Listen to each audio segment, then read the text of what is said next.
आज हम दूसरों के लिए अपनी आखिरत को दांव पे लगा देते हैं, घर वालों के लिए, बीवी बच्चों के लिए।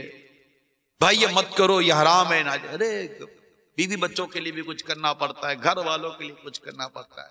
अहमक हैं, अहमक वो लोग। अब गौर कर लीजिए कि दुनिया की इस मुख्तसर सी जिंदगी में हम क्या कुछ कर रहे हैं।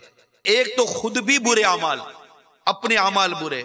नमाज हुई तो वक्त आया पढ़ी नहीं, रमजान के फर्ज रोजे फर्ज हुए रखे नहीं, ज़कात पूरी अदा की नहीं, फराइज वाजिबात छोड़ते गए। जिन बातों का इल्म सीखना मुझ पर फर्ज था मैंने सीखा नहीं। फिर बैठकर फिल्में देखी, अल्लाह की नाफरमानी वाला काम किया, फिर गाने बाजे सुने। चाय पीने जाओ तो होटल पर गाने, घर में जाओ तो गाने बाजे। अब सोचिए कि ऐसी नाफरमानी वाले नामा अमाल लेकर कल बरोज़े क़ियामत अल्लाह ताला के हुजूर हाजिर हुए तो हमारा बनेगा क्या। इन्हीं गुनाहों का बोझ उठाए हमें पुल सिरात से गुजरने का कहा गया तो बनेगा क्या। हमने क्या जाना पुल सिरात क्या है? जहन्नम पे बना हुआ एक पुल है जो जन्नत में जाने का रास्ता है।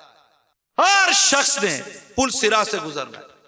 जरा तस्वुर तो करो, पुल सिरात के किनारे पर खड़ा एक शख्स अगर देख रहा हो कि उसकी आंखों के सामने लोग कट कट कर जहन्नम में गिर रहे होंगे, बड़े बड़े आंकड़े पकड़ पकड़ कर उसको जहन्नम में गिरा रहे होंगे, आग के शोले बुलंद हो रहे होंगे। अब सोचो तो सही यार, ये कैसे पाँव रखूंगा पुल सिरात पर। ये दुनिया की मोहब्बत में मस्त, ये अजान की आवाज सुनकर भी मस्जिद में ना जाने वालों, नमाज ना पढ़ने वालों, पुल सिरात याद करो क्या बनेगा। अब कहा जाएगा चलो, ला कदम उठ नहीं रहा होगा, उठाना पड़ेगा, चलना पड़ेगा।